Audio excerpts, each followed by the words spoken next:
السلام عليكم ورحمة الله وبركاته. أعوذ بالله من الشيطان الرجيم. بسم الله الرحمن الرحيم. إذا الشمس كورت وإذا النجوم كدرت وإذا الجبال سيرت وإذا العشار عطلت وإذا الوحوش حشرت وإذا البحار سجرت وإذا النفوس زوجت وإذا الموءودة سئلت بأي ذنب قتلت وإذا الصحف نشرت وإذا السماء كشطت وإذا الجحيم سعرت وإذا الجنة أزلفت علمت نفس ما أحضرت. صدق الله العظيم. اللہم صلی علی محمد وعلی آل محمد وبارک وسلم. گزشتہ جمعہ ان آیات کی تمہید پیش کی گئی تھی. یعنی گزشتہ جمعے کی تفسیر کا خلاصہ یہ تھا کہ اسلام میں 3 عقائد بنیادی حیثیت کے حامل ہیں. پہلا عقیدہ توحید ہے، دوسرا عقیدہ رسالت ہے اور تیسرا عقیدہ آخرت ہے. اور پوری زندگی میں اور اسلامی نظام میں سب سے بنیادی حیثیت عقیدے کو کیوں حاصل ہے؟ اگر عقیدے میں کمزوری ہوتی ہے تو اس کے اثرات کہاں کہاں پڑتے ہیں اور کتنے بڑے نقصان کا سامنا ہوتا ہے، یہ پوری تفصیل گزشتہ سامنے آئی تھی. یہ بھی وضاحت کی گئی تھی کہ کسی بھی سسٹم کو چلانے میں جس طرح اس سسٹم کا، یہ بات بھی گزشتہ بہت تفصیل کے ساتھ آئی ہے کہ کسی بھی سسٹم کو چلانے میں جس طرح اس سسٹم کا کوئی باس اور کوئی اس کا مینیجر ہونا ضروری ہے، اس کا کوئی ڈائریکٹر ہونا ضروری ہے جس کے مطابق عمل کیا جا سکے، ایسے ہی اکاؤنٹیبلٹی یہ ایک بنیادی کردار رکھتی ہے کسی بھی سسٹم میں. اور جو آخرت کا تصور ہے،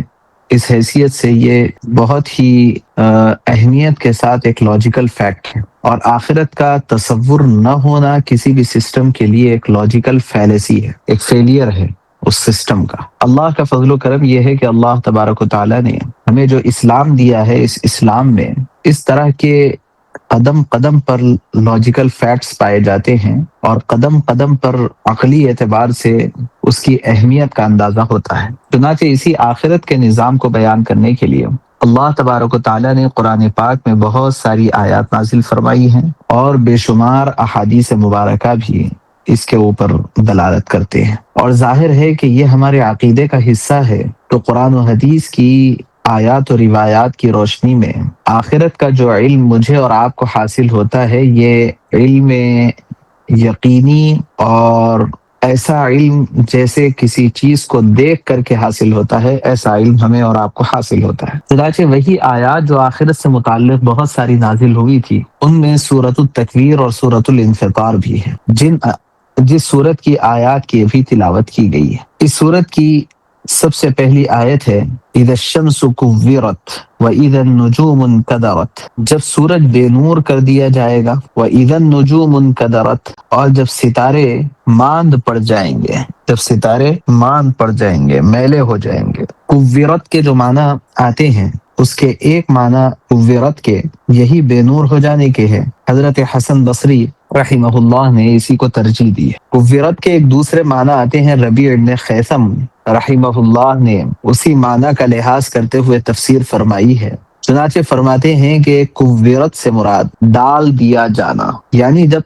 سورج کو سمندر میں ڈال دیا جائے گا. ایک حدیث مبارکہ سے بھی اس تفسیر کی تائید ہوتی ہے کہ حدیث میں آیا ہے کہ جب قیامت آئے گی تو چاند اور سورج کو سمندر میں پھینک دیا جائے گا. تو اذا الشمس کورت، جب سورج بے نور ہو جائے گا یا جب سورج کو ڈال دیا جائے گا، پھینک دیا جائے گا، یعنی سمندر میں پھینک دیا جائے گا. وَإِذَا النُّجُومُ انْكَدَرَتْ، اور جب ستارے بے نور ہو جائیں گے. اور ظاہر ہے کہ جب سمندر میں سورج کو پھینک دیا جائے گا تو یہ بھی ہو سکتا ہے کہ بے نور کر کے اس کو پھینک دیا جائے، یا یہ بھی ہو سکتا ہے کہ یوں ہی پھینک دیا جائے اور وہ سمندر میں جا کر کے وہ بے نور ہو جائے. آگے کی روایات میں، آگے کی آیات میں سمندر کے سلسلے میں بھی تفصیلات آ رہی ہیں. وَإِذَا الْبِحَارُ سُجِّرَتْ وَإِذَا النُّفُوسُ زُوِّجَتْ وَإِذَا الْمَوْءُودَةُ سُئِلَتْ. تو سمندر کی کیفیت کیا ہوگی؟ چنانچہ اللہ فرماتے ہیں کہ سمندر کی کیفیت یہ ہوگی کہ سمندر بھڑکا دیے جائیں گے، دہکا دیے جائیں گے۔ مطلب یہ ہے کہ جب سورج کو سمندر میں ڈال دیا جائے گا، اور ظاہر ہے کہ وہ کتنا بڑا ہے، تو اس کی گرمی کی وجہ سے سمندر بھڑک اٹھے گا، سمندر میں گویا کہ آگ لگ جائے گی، اور جب سمندر دہک جائے گا تو ہو سکتا ہے کہ یہی جہنم کی ایک کڑی بن جائے، کیونکہ ہم سب کو معلوم ہے کہ جو سمندر کی تہ ہوتی ہے وہ حقیقت میں ایک قسم کا ایندھن بن جاتا ہے، اور یہ جو ایندھن ہوتا ہے اس کی وجہ سے آگ لگنا بہت آسان ہو جاتا ہے۔ یہ پیٹرول کہاں سے نکل رہا ہے؟ یہی سمندر کی تہ سے اور ساحلی علاقوں سے یہ نکلتا ہے۔ وجہ کیا ہے؟ کہ وجہ یہ ہے کہ جتنا اس کی تہ ہوتی ہے سمندر کی، تو وہاں پر یہ ساری گندگیاں سمندر کی جمع ہو کے رہتی ہیں، جتنی مچھلیاں مر رہی ہے وہ سب تہ میں جا رہی، اس کے نتیجے میں ایک قسم کا ایندھن وہ بن جاتا ہے، اور دنیا میں بھی اس کو استعمال کیا جا رہا ہے، اس ایندھن کو پیٹرول کے طور پر۔ اور پھر ظاہر ہے کہ وہ اسباب کے درجے میں اگر دیکھا جائے تو جب سورج کو سمندر میں پھینک دیا جائے، چاند کو سمندر میں پھینک دیا جائے، ستاروں کو سمندر میں پھینک دیا جائے، اور نیچے سے سمندر میں ایندھن ہو، تو ظاہر ہے کہ یہ سارا کا سارا سمندر آگ سے بھڑک اٹھے گا۔ تو اللہ تبارک و تعالیٰ نے یہ ایک نقشہ کھینچا ہے کہ اس دن صورتحال کیسی رہے گی، جس دن قیامت برپا ہوگی۔ تو اس آیت مبارکہ میں چند آیات نفخہ اولا کے ہیں، اور چند آیات میں نفخہ ثانیہ اور دوسرے مرتبہ سور پھونکے جانے کا ذکر ہے، ان حالات کو بیان کیا گیا۔ چنانچہ سب سے پہلے ہے اذا الشمس كورت واذا النجوم انكدرت واذا الجبال سيرت، اور جب پہاڑ چلا دیے جائیں گے، مطلب یہ ہے کہ پہاڑ کی جو سختی ہے اور پہاڑ کی وجہ سے جو زمین کا ٹھہراؤ ہے،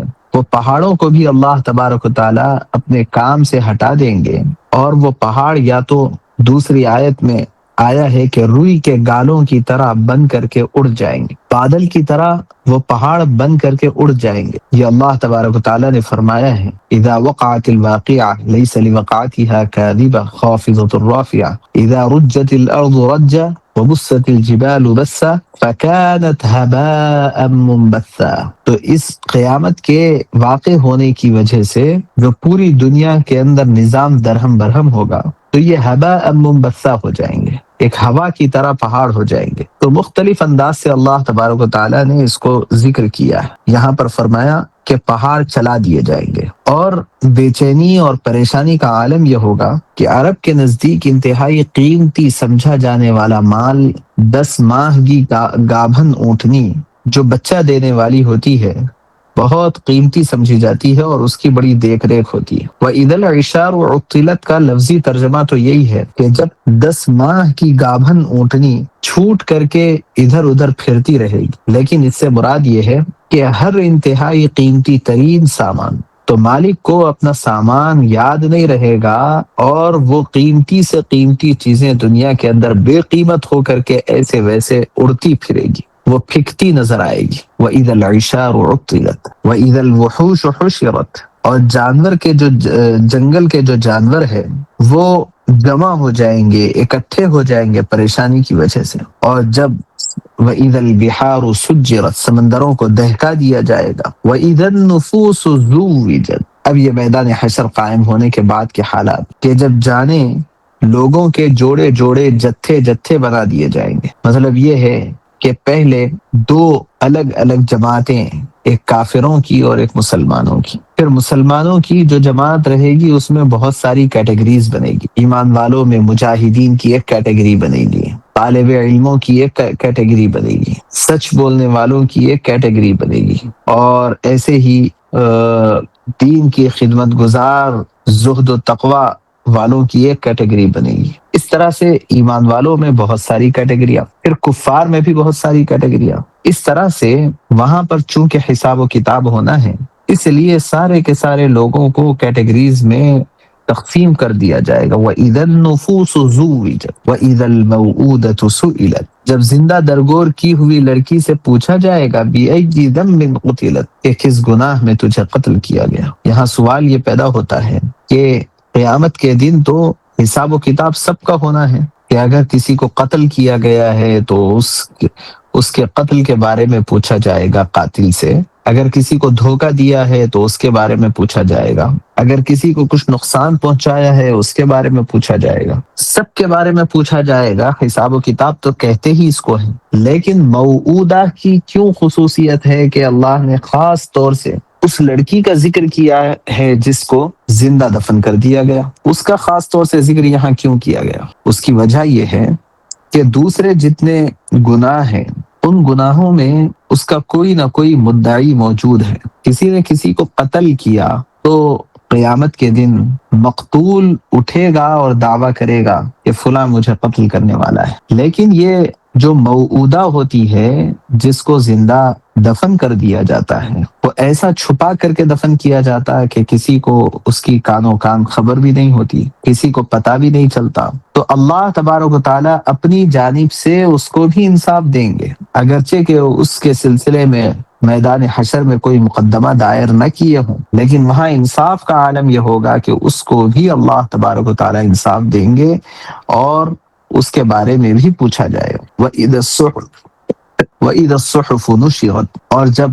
نام اعمال پھیلا دیے جائیں گے۔ پھیلانے کا مطلب یہ ہے کہ نام اعمال کھول کر کے سب کے ہاتھوں میں پہنچا دیے جائیں گے، ہر کسی کو اپنا اپنا نام اعمال مل جائے گا۔ جن کے دائیں ہاتھ میں وہ نام اعمال ملے گا ان کو جنت کی خوشخبری ہوگی، اور جن کا نام اعمال ان کے بائیں ہاتھ میں آ کر کے گرے گا تو یہ ان کے لیے جہنم کی خبر ہوگی، ان کے پھنس جانے کا اشارہ ہوگا، اور اس بات کا سائن ہوگا کہ ان کا نام اعمال صاف ستھرا نہیں ہے۔ تو نام اعمال جس دن پھیلا دیے جائیں گے اور آسمان کا کی کھال کھینچ دی جائے گی، مطلب یہ ہے کہ جس طرح اس وقت آسمان کے اوپر ہمیں زینت نظر آتی ہے کہ ایک طرف چاند ہے، ایک طرف سورج ہے، اور ایک طرف ستارے اور سیارے ہیں، کیونکہ چاند سورج بے نور ہو چکے ہیں، ستارے سیارے بے نور ہو چکے ہیں، تو یہ گویا کہ آسمان کے اوپر کی کھال کھینچ دی گئی، اس کی خوبصورتی ختم ہو گئی۔ اور بعض تفاسیر کے اندر یہ کہا گیا ہے کہ بھئی اس سے مراد آسمان لپیٹ دیا جائے گا، اور جب جہنم کو دہکا دیا جائے گا اور جنت کو قریب کر دیا جائے گا، تب یہ وقت وہ وقت ہوگا جب کہ ہر شخص کو پتا چل جائے گا کہ اس کے اعمال کیا ہے اور وہ کتنا پانی میں ہے، ہر شخص کو پتا چل جائے گا۔ علمت نفس ما احضرت۔ دراصل یہ منظر کشی اللہ تبارک و تعالیٰ نے جو کی ہے، تھوڑی دیر کے لیے آپ تصور کیجئے آنکھ بند کر کے، اور تفسیر کے ختم ہونے کے بعد آپ ایسا کیجئے کہ ان آیات کا ترجمہ پھر ایک بار دیکھیے، اور اپنے تصور کی نگاہوں سے کچھ دیر کے لیے آپ اس دن کا خیال لائیے کہ کیسی ہولناکی ہوگی اور کیا سراسیمگی ہوگی اور کیا میدان حشر کی ہیبت ہوگی، کہ حساب و کتاب ہو رہا ہوگا اور ہم پریشان ہوں گے کہ پتہ نہیں ہم آسانی کے ساتھ نکل پائیں گے یا یہ کہ ہمیں جہنم میں ڈھکیل دیا جائے گا۔ یہ دراصل اللہ تبارک و تعالیٰ نے اس لیے بیان کیا ہے تاکہ ہم سب کو اس بات کا احساس رہے کہ اس دنیا کے اندر جو کچھ ہمارے لمحات ہے، جتنا کچھ ہمیں ٹائم ملا ہوا ہے، اور جو کچھ ہماری اسکلز اور صلاحیتیں اور مال و دولت ہے، ان سب کے بارے میں آخر کار حساب دینا ہے اللہ تبارک و تعالیٰ کو کہ کتنی سانسیں کہاں خرچ کی ہے، اور کن کن سانسوں کو ہم نے مفید اور کارآمد بنایا، اور کتنے اوقات کو ہم نے مضر بنا کر کے نقصان میں ڈال دیا۔ جب ہمیں یہ پتا ہوگا تو ہماری پوری زندگی کا پرفیکشن کا یہ راز ہوگا، اور اگر ہمیں اس کا اندازہ نہیں ہوگا تو ہماری پوری کی پوری زندگی خراب ہو جائے گی۔ اس لیے ہم اس بات کا لحاظ رکھیں کہ ہر وقت ہمیں قیامت یاد ہو، اور ہر وقت ہمیں اس بات کا لحاظ رہے کہ ایک دن ہم کو اپنے ایک ایک سانس کے سلسلے میں اور ایک ایک لمحے کے سلسلے میں اللہ کے سامنے حساب و کتاب دینے کے لیے کھڑے ہونا ہے۔ اللہ سے دعا ہے کہ اللہ ہم سب کو توفیق عمل نصیب فرمائے۔ آج کی تفسیر کے جو تفسیری نکات ہے ان میں پہلا نکتہ ہے جو ہمیں یاد رکھنے کا ہے کہ اسلام کی کسی بھی سسٹم کی خوبصورتی اس بات میں ہوتی ہے کہ اس سسٹم کو